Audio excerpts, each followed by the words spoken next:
Hi friends, నిన్న episode చూశారు కదా. మీకు ఎలా అనిపించింది? అమ్మయ్య అయిపోయిందిరా అనిపించిందా, లేదంటే ఇంకా ఉంటే బాగుండు అనిపించిందా? ఎలా అనుకున్నా కానీ కామెంట్ అయితే చేయండి. ఫస్ట్ టైం మన ఛానల్ చూస్తున్న వారు సబ్స్క్రైబ్ చేయండి, లైక్ చేసి షేర్ చేయండి. ఆల్రెడీ సబ్స్క్రైబ్ చేసుకున్నట్లయితే ఒక లైక్ అయితే కొట్టండి.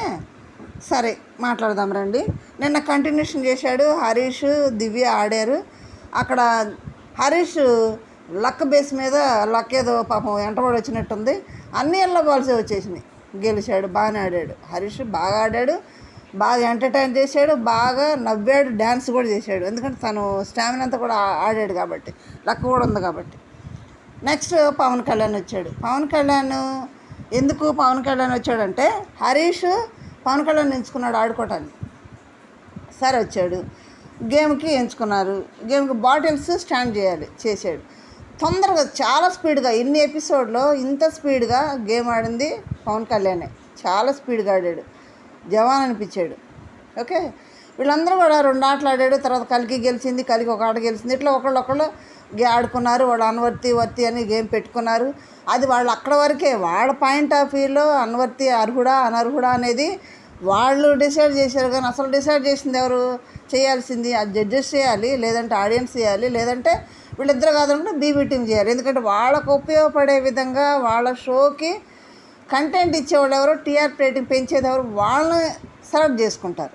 ఓకే, వీళ్ళందరూ వాళ్ళ కాళ్ళు గేమ్లు అంటే అక్కడ నేర్పేది అన్నీ కూడా హౌస్లో ఇలా ఉంటుంది, ఇలాంటి గేమ్స్ ఉంటాయి, ఇలా ప్రవర్తించాలి, ఇలా మాట్లాడాలి, ఇలా డిపెండ్ చేసుకోవాలి, ఇలా వర్తి అనేది ఇలా చెప్పాలి అనేది వాళ్ళకి ట్రైనింగ్ ఇచ్చారు వీళ్ళు. అంతే, అంటే ట్రైనింగ్ ఇస్తూ సెలబ్రిటీలను చేశారు.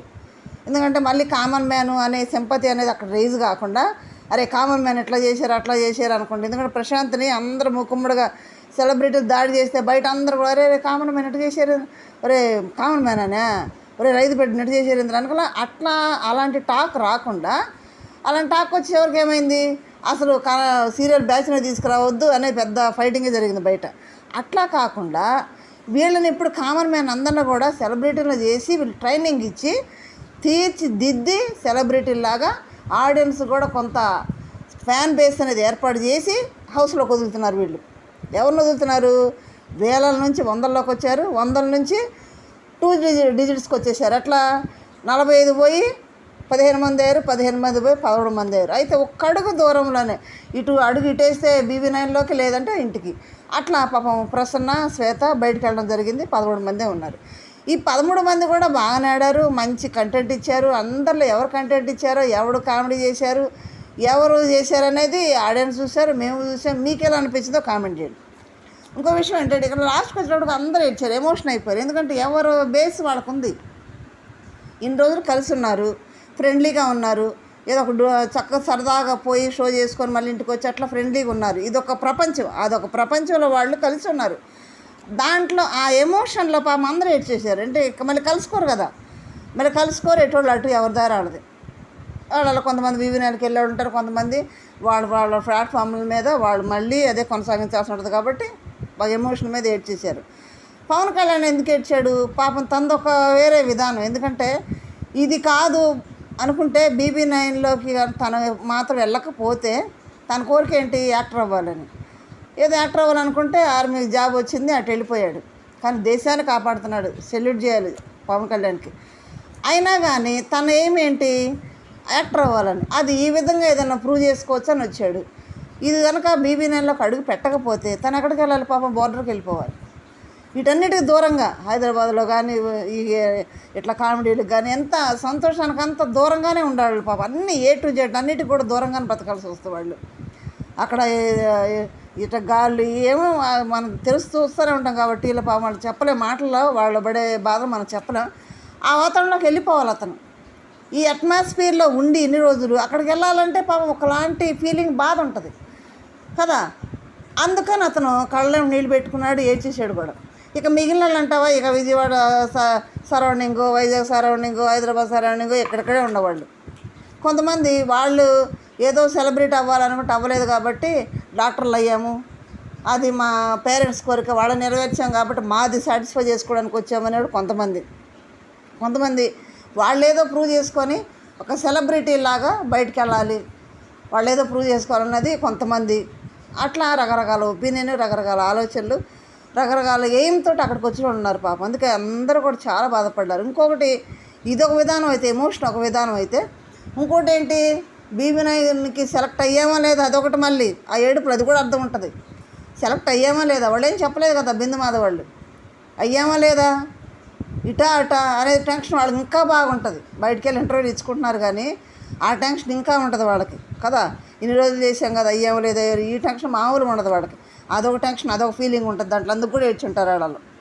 ఓకే, నిన్న ఎపిసోడ్ అయితే మాత్రం, నిన్న మొన్న 2 డేస్ ఎపిసోడ్ అయితే మాత్రం చాలా బాగున్నాయి. ఎందుకంటే ఎమోషన్ కానీ ఫైనల్కి వచ్చినప్పుడు కొంచెం స్ట్రాంగ్గా ఆడారు ఇద్దరు కూడా. గేమ్స్ పెట్టడం కూడా అట్లాగే పెట్టారు, స్ట్రాంగ్ ఆడారు, ఇద్దరు ఇంటికి వెళ్ళడం జరిగింది.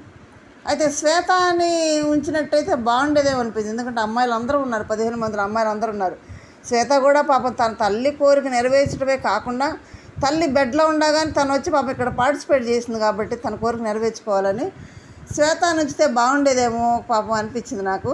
ప్రసన్న అయితే పాపం తను బీబీ నైన్కి అంత మంచోడు, రాముడు మంచి బాలుడు అన్నట్టు అంత మంచోడు బీబీ నైన్ పనికిరాడు పాపం. అట్లాంటి మెంటాలిటీ అతనికి లేదు.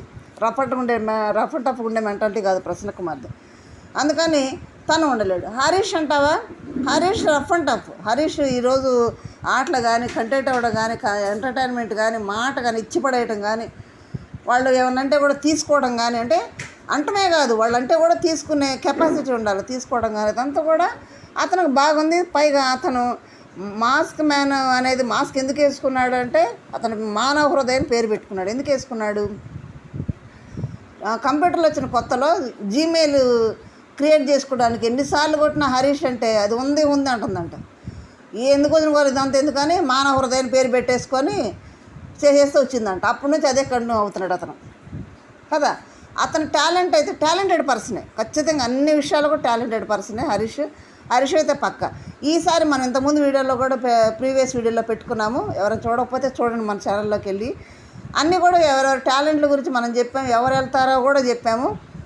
పైగా ఇక్కడ జడ్జిమెంట్ కూడా ఎలా ఉంటుంది అంటే, ఇవన్నీ కూడా బయట ఓటింగ్ అంతా కూడా ఫేక్ ఓటింగే నేను అంటున్నాను. ఎందుకంటే నా ఒపీనియన్, ఎందుకంటే ఇదంతా కూడా మనం వేసుకున్న ఇవన్నీ. అసలైన ఓటింగ్ అనేది బీబీ టీం దగ్గర ఉంటుంది. జియో హాట్స్టార్ ఓపెన్ చేస్తే వాళ్ళకి తెలుస్తుంది ఆ ఓటింగ్ అంతా కూడా. వాళ్ళు ఆ ఓటింగ్ని బట్టి, బయట వాళ్ళకున్న ఫాలోయింగ్ని బట్టి ఎవరిని తీసుకుంటే మన కంటెంట్ రేజ్ అవుతుంది అనేది ఆలోచన చేసి వాళ్ళు తీసుకుంటారు. ఒకవేళ 6 తీసుకుంటారు అంటున్నారు, 5 కాదు 6 అంటున్నారు. ఒకవేళ 6 బీబీ టీమే సెలెక్ట్ చేసిద్దా, లేదా 3 జడ్జెస్ ఒపీనియన్ తీసుకొని 3 వాళ్ళ ఒపీనియన్ తోటి 6 తీసుకుంటారనేది వాళ్ళ ఇష్టం. ఓకే, ఇది కూడా జరగవచ్చు అని నేను అనుకుంటున్నాను. మరి ఎవరు వెళ్తారో ఈ 6 అయితేనంటే, ఫస్ట్ అయితే పవన్ కళ్యాణ్ ఉంటాడు. ఎందుకంటే మన ఇంట్లో పిల్లల్లాగా ఉంటాడు. తర్వాత బాగా గేమ్స్ కూడా బాగా ఆడతాడు, మాట కూడా బాగా మాట్లాడుతున్నాడు. అక్కడ తను చెప్పిన కల్కికి చెప్పిన రీజన్కి కల్కికి జవాబు డిపెండ్ చేసుకునే కూడా అవకాశం లేదు, అటువంటి రీజన్ చెప్పాడు. అంటే అబ్జర్వేషన్ బాగా చేశాడు అనమాట. అట్లా పవన్ కళ్యాణ్ అంటాడు. Harish A to Z rough and tough candidate Harish అయితే ఖచ్చితంగా ఉంటాడు. థర్డ్ వచ్చేటప్పటికి దమ్ము శ్రీజ. దమ్ము అయితే మామూలు దమ్ము కదా, ఆ పిల్లది చాలా హుషారు, ఎంత హుషారుగా ఉంటుంది, ఎనర్జెటిక్ బాగా పిల్ల మంచిది. పైగా గేమ్ని గెస్ చేయడంలో పిల్ల చాలా క్లవర్, చాలా టాలెంటెడ్. అక్కడ గేమ్ చెప్పకముందే వెయిట్ తూకం గురించి చెప్పాలి కదా అని చెప్పేస్తుంది గెస్ చేసి.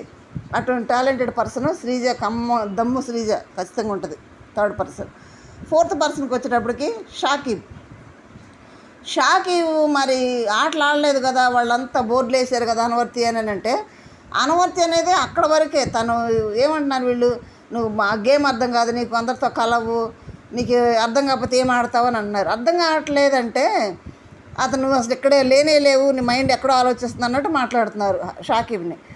అతని ఆలోచన ఉంది కానీ టక్కున గెస్సింగ్ పవర్ అందరికీ ఉండదు. కొంతమంది టక్కునే గెస్ చేసుకుంటారు, కొంతమంది తొందరగా అర్థం చేసుకుంటారు, కొంతమంది కొంచెం లేటుగా అర్థం చేసుకుంటారు, కొంతమంది పక్క వాళ్ళు ఏదైనా వివరిస్తే అర్థం చేసుకుంటారు, కొంతమంది వాళ్ళు డౌట్ అడిగి క్లారిఫై చేసుకొని అర్థం చేసుకుని ఉంటారు. అందరికి ఒకే టాలెంట్ ఉండదు కదా, ఒకే బ్రెయిన్ ఉండదు కదా, షార్ప్నెస్. అలాగే షాకీబ్ కూడా పక్కన వాళ్ళు చెప్తే టక్కునే గెస్ అవుతాడు, కానీ అతన్ని కన్ఫ్యూజ్ చేసేస్తున్నారు వాళ్ళు. నువ్వు అలా ఇలా అంటే ఎట్లా ఉంటుంది, ఆ బ్రెయిన్లో అదే తీసుకుంటున్నాడు, అదే తీసుకొని సైలెంట్గా కూర్చుంటున్నాడు. మరి వాళ్ళు అదే ఉంటుంది, మరి 200 మంది అంత ఫైర్ చూపించావు కదా, ఎక్కడెందుకు సైలెంట్గా ఉంటున్నావు అని అంటే, ఏమో అదొక టాలెంట్ చూపిస్తున్నాడేమో మన షాకీబ్, తెలియదు కదా. కాబట్టి షాకిబ్ కూడా ఇన్ఫ్లుయెన్సర్, మంచి ఫాలోయింగ్ ఉంది బయట. ఓటింగ్ కూడా జబర్దస్త్ పడుతుంది ఓటింగ్. మరి మనకు తెలిసిన ఓటింగ్ వరకు మరి అక్కడ ఎలా ఉందో తెలియదు. కానీ షాకిబ్ 4th మెంబర్. 5th మెంబర్కి వచ్చేటప్పటికి మనీష్ మర్యాద మనిషి పాపం. తను చాలా తెలివైనోడు, మైండ్ తోటి చాలా ఆలోచించగలడు. సైలెంట్ పర్సన్ అయినా కానీ ఆలోచించగలడు. ఎక్కడైతే ఓడిపోయామో అక్కడ గెలిచి చూపించాలి అనుకునే మెంటాలిటీ గల పర్సన్ మర్యాద మనిషి. చూడండి, లాస్ట్కి వచ్చేటప్పటికి ఆ రాజ్యం మొత్తం, చదరంగం రాజ్యం మొత్తం తను ఆక్రమించేసాడు.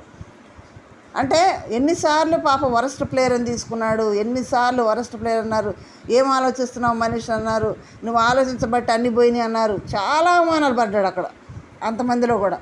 కానీ అవమానం పడ్డాడని అతను అవమానంగా తీసుకోలేదు, దాని ఒక ఛాలెంజ్గా తీసుకొని అక్కడే గెలిచి చూయించాడు అక్కడ. అది అతని టాలెంట్, అది కావాలి అసలు మనిషి కంటే. కాబట్టి మర్యాద మనిషి 5th పొజిషన్లో ఉంటాడు. మరి ఒక 6 తీసుకుంటే ఎవరు వెళ్తారు అని అంటే ప్రియా అని నేను అనుకుంటున్నాను. ఎందుకంటే నెక్స్ట్ టాలెంటెడ్ కొంచెం ప్రియనే, కొంచెం ఆలోచన పరంగానే మంచి పిల్ల ప్రియా ఉంటుంది. మరి డీమాన్ పవన్ అన్నారు, డీమాన్ పవన్ పిల్లడు ఫిజికల్గా ఆడగలడు కానీ వాక్చాతుర్యం తక్కువ, డిపెండ్ చేసుకోవడం కానీ ఇద్దరు మాట్లాడటం కానీ స్ట్రైట్గా గబో ఎదుటి మనిషిని అనాయాసేయాలి అనేంత టాలెంట్ పవన్కి లేదు, అంతగా మాట్లాడే రకం కాదు. కాబట్టి వీళ్ళందరూ 6 అని నేను అనుకుంటున్నాను. మరి ఎందుకంటే వాళ్ళ ఆట టాలెంట్ చూసాం కాబట్టి నా గెస్సింగ్ అది. వాళ్ళు ఎవరిని సెలెక్ట్ చేశారనేది షోలో కానీ మనం చూడం, మన గెస్సింగ్లే ఇవన్నీ కూడా. నాకు అలా అనిపించింది. మీకేమనిపించిందో కామెంట్ చేయండి, లైక్ చేయండి, షేర్ చేయండి, సబ్స్క్రైబ్ చేయండి. Thank you.